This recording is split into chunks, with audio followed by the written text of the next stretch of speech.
5 अनाथ बेटियों की जालिम चाची। विकास घर में मिट्टी के पैर छपाते हुए घर के अंदर आ जाता है। विकास भैया, आप हमेशा ही ऐसे करते हो।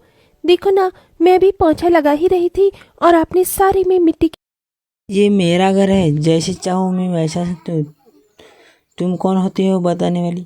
एक तो तुम काम करते हो नहीं और काम बढ़ा देते हो हमारा। केसरी दिव्या के कान पकड़कर उसे बाहर ले आती है और धूप में पेड़ से बांध देती है। क्यों दी दिव्या, बहुत जबान चलाने लगी है तू। आजा, आज तुझे अच्छा मजा कहकर वो घर में आ जाती है। अब अगर इसके बाद मैंने तेरी ये कैंची जैसी जुबान चलती हुई देखी तो मुझसे बुरा कोई नहीं होगा। तुम दोनों यहाँ क्यों खड़ी हो? जाओ, गंदे कपड़े पड़े हैं, उन्हें धो लो। चाची जी, नुपुर और माही की तबीयत ठीक नहीं है, इन्हें दवाई दिला दो। तुम पाँचों के ऊपर फ्री फोकट में पैसे खर्च करने के लिए मेरे पास एक फूटी कौड़ी नहीं है। अरे मेरी बला से तो कल की मरती तुम आज मर जाओ। केसरी पांचों पर जरा भी रहम नहीं करती। इधर बेचारी दिव्या गर्मी में पानी के लिए तड़प रही होती है। पानी, पानी, कोई मुझे पानी पिला दो, मुझे बहुत तेज प्यास लग रही है। मेरा गर्मी से गला सूख गया है, कोई मेरी मदद। कोमल दीदी, दिव्या की बहुत हालत खराब हो रही है। कितनी जालिम चाची है हमारी, जरा भी नहीं सोचती हमारे बारे में। दिव्या को पानी देकर आती हूँ, तुम यहीं पर रहना। कोमल एक गिलास पानी ले लेती है और दिव्या को पिलाने के लिए पेड़ के पास पहुंच जाती है, लेकिन तभी उसकी चाची उन्हें देख लेती है। आहा, देखो तो सही बहनों का प्यार। तेरी हिम्मत कैसे हुई मुझसे बिना परमिशन लिए इसे पानी देने की? मेरी बहन प्यास से तड़प रही है चाची, उसे पानी पीने दो। लगता है तुम्हें मेरी बात समझ में नहीं आती। आज तुम पांचों का भूत ही उतार देती हूँ। केसरी बाकी की तीनों को भी लपेटे में ले लेती है। पेड़ से बांधकर वो एक डंडी से उन्हें मारना पीटना शुरू कर देती है। बोलो बोलो, आज की बात तुम मेरे बिना कहे कोई काम करोगी? मुझे बिना पूछे अपनी मर्जी चलाओगी? इस तरह उनके जालिम चाची उनके ऊपर बहुत अत्याचार कर रही होती है। लेकिन उनके साथ ऐसा क्यों हो रहा था? उनके माता पिता कहाँ थे? उन पांचों बहनों की क्या गलती? ये जानने के लिए कहानी के पीछे जाना पड़ेगा।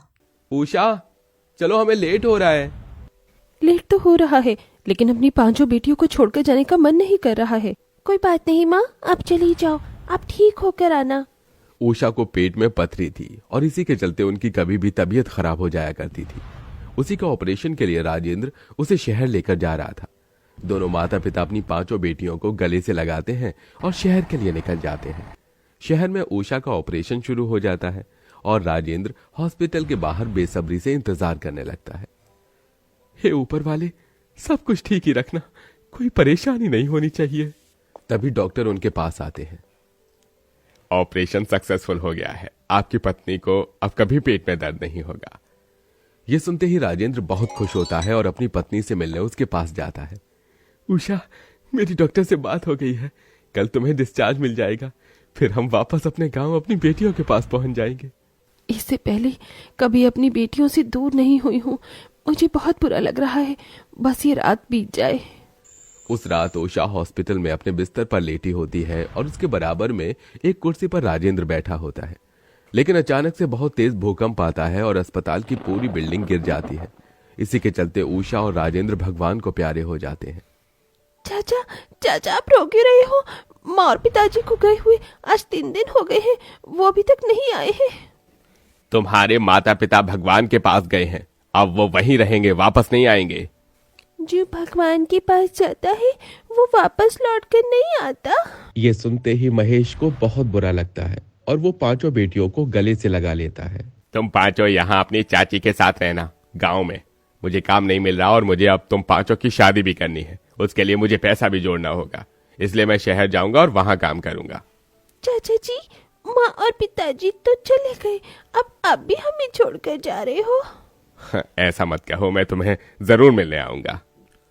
महेश ऐसा कहकर शहर की बस पकड़कर चला जाता है।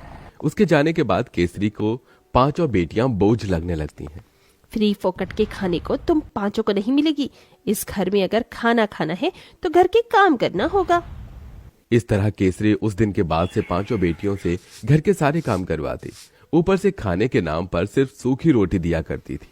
दीदी, मेरे पेट में भूख से दर्द हो रहा है, चलो मैं चाची से खाना मांग लेती हूँ। कोमल अपनी चारों बहनों के लिए खाना लेने जाती है। चाची, आज खाने में बिरयानी बनाई है, हमें भी खाना दे दो, बहुत तेज भूख लगी है। शक्ल देखी है तूने अपनी आईने में? ये बिरयानी मेरे और मेरे बेटे के लिए है, तुम पांचों के लिए नहीं। रसोई में सूखी रोटी रखी है, जा लेकर खा ले और अपनी उन चारों बहनों को भी खिला दे। ये सुनकर कोमल की आंखों में आंसू आ जाते हैं और वो रसोई में जाकर सूखी रोटी देखकर सोचने लगती है। इन सूखी रोटियों को हम कैसे खाएंगे? हमारी चाची कैसी है, खुद बिरयानी खा रही है और हमें ये सूखी रोटी दे रही है। कोमल एक गिलास पानी के साथ सूखी रोटी अपनी बहनों को खिलाने के लिए ले आती है। नहीं दीदी, सूखी रोटी से पेट में दर्द होता है। बहनों, हमारे पास और कोई चारा नहीं है। उस दिन नूपुर, दिव्या और माही तीनों ही सूखी रोटी नहीं खाती। इसी के चलते काजल और कोमल भी भूखे रहते हैं। आधी रात को उन पांचों को भूख का दर्द होता है। क्या फ्रिज में अभी भी बिरयानी होगी? हाँ, चाची ने रखी थी। मुझे पता है तुम सभी का बिरयानी खाने का मन कर रहा है। चलो तुम यही रखो, मैं चुपके से बिरयानी चुरा कर लाती हूँ। कोमल बिरयानी के लिए रसोई में फ्रिज के पास पहुंच जाती है। वो फ्रिज से बिरयानी जैसे ही बाहर निकालती है, उसी वक्त उसकी चाची उसे देख लेती है। अच्छा, तो ये बात है, तुम्हारी ये चोरी आज पकड़ी गई। आज तुम्हें मुझसे कोई नहीं बचा सकेगा। केसरी एक डंडा लेती है और बहुत बुरी तरीके से कोमल को उसी वक्त पीटना मारना शुरू कर देती है। कोमल बहुत तेज चीखती है। उसकी चारों बहनें उसकी आवाज सुनकर रसोई में पहुंच जाती हैं। केसरी उन्हें भी मारती है। आज के बाद अगर खाने की चोरी की ना, तो मुझसे बुरा कोई नहीं होगा। चली जाओ यहाँ से। पांचों बहनें रोते हुए गौशाला में आ जाती हैं। दीदी, हमारी चाची इतनी जालिम क्यों है? उन्हें हमारे ऊपर तरस नहीं आता? जब हमारे माता पिता है ही नहीं तो हम यहाँ क्यों रुके हैं? दीदी, यहाँ से बहुत दूर चलो, भाग चलते हैं यहाँ से। लेकिन कहाँ जाएंगे? ना तो पैसा है और ना ही सर पर छत। दीदी, हमारी किस्मत हमें जहाँ लेकर जाएगी हम वहीं चले जाएंगे, बस आप यहाँ से भाग चलो। उस रात पांचों बहनें अपनी चाची के घर से भागने का सोच लेती हैं। वो केसरी के सोते ही दरवाजे से छुपकर बाहर निकल आती हैं और भागना शुरू कर देती हैं। भागते भागते वो बहुत दूर पहुंच जाती हैं। आज की रात इस पेड़ के नीचे ही सो जाते हैं, कल देखेंगे। अगले दिन जब सवेरा होता है तो अपने आप को रेलवे स्टेशन की जगह पर पाती हैं। रेलवे स्टेशन पर उनके पास भीख मांगकर गुजारा करने के अलावा और कुछ नहीं था। भीख मांगने से अच्छा है कि मैं खुद से कुछ काम करूं। वो देखो, वो आदमी लोगों के जूते साफ करके पैसे कमा रहा है, मैं भी यही करूंगी। इस तरह कोमल एक कपड़ा और कुछ जूते साफ करने का सामान लेकर बैठ जाती है, जिसके बाद वो लोगों के जूते चप्पल साफ करके पैसे कमाती है। अब मेरे पास पैसे हैं, मेरी बहनें जो खाएंगी मैं उन्हें खिलाऊंगी। गरीब बहनें एक रेस्टोरेंट के बाहर जाने वाली होती हैं, लेकिन वहां का सिक्योरिटी गार्ड उन्हें भगा देता है, जिसके बाद वो एक ठेले पर जाकर समोसे खाती हैं। ऐसे ही धीरे धीरे काजल भी रेलवे स्टेशन पर पानी बेचने का काम शुरू कर देती है और साथ में दिव्या न्यूज़पेपर बेचने का काम करती है। तीनों बहनें मेहनत करके पैसा कमाती हैं और अपने लिए एक किराए का घर ले लेती हैं। वक्त के साथ वो बड़ी हो जाती हैं, जिसमें से नूपुर और माही पढ़ाई कर रही होती हैं और तीनों बड़ी बहनें काम करके घर चलाती हैं। एक दिन रेलवे स्टेशन पर महेश कोमल को देख लेता है। क्या तुम कोमल हो? चाचा जी, आप यहाँ? महेश कोमल को गले से लगा लेता है। मेरी बेटी, मैंने तुझे कहां कहां नहीं ढूंढा। अपने चाचा को देखते ही कोमल रो पड़ती है और रोते रोते अपनी चाची के किए जुल्म बताती है। और फिर चाचा जी, हम यहाँ भाग कर आए।